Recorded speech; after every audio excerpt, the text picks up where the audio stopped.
someone told me this before, and I actually agree with it 100%. There's two people that can do it.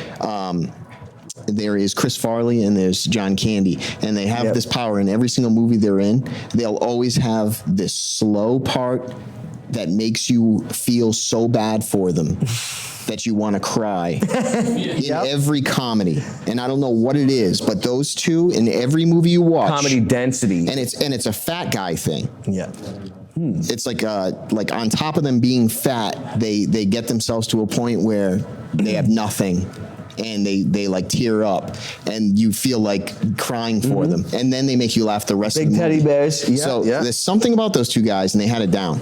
Yeah, they had it down, and they had comedy to such a degree it came out the other side. It was hardcore drama. Yep. Do you guys know how good Chris Farley was on talk shows and just talk shows in general? This is a talk show. I came in, I brought in pizzas, a little bit. It was dumb. It made me happy. Yeah, sure. It was a choice. Chris Farley coming on Letterman. Back in the day, he was a maniac. Watching those today, like there's never been a guy like him ever, and he was so good. I can personally appreciate Chris Farley so much. Incredible. I mean, he's truly, if he's not my favorite, he's number 2 somehow. But but he really is. You're actually right about that. You're right. He was sweating. He was pulling his hair back. Oh, yeah. Dave. Like, it's like, it's a bad impression, but he was like my hero. When you're a little kid, Tommy Boy, are you kidding me? He was as good as Jim Carrey. Yes. He was the only one. Yes, he's the only 100%. one. And that's why I say like 1 or 2. I mean, Jim Carrey back in the day was probably the best there is. Best of all but time. Chris Farley is even more likable. Yes. Yeah. Yes. He's way more He was likable. never a weirdo. Thank God he never got the chance, I guess. Just because, whatever. I mean, the guy's like fat and he's fun, Yeah. but he's like sweating and he's also filled with anxiety.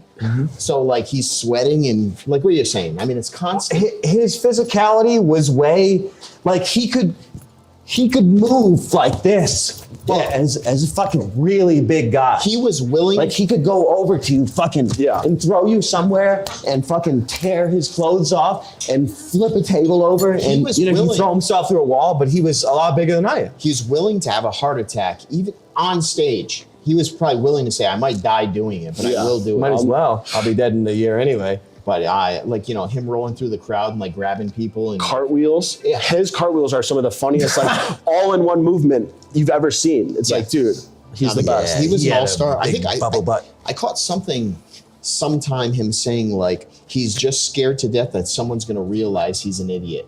Did you ever see that clip? Doesn't that hurt you? Yeah. It's like, come on, man.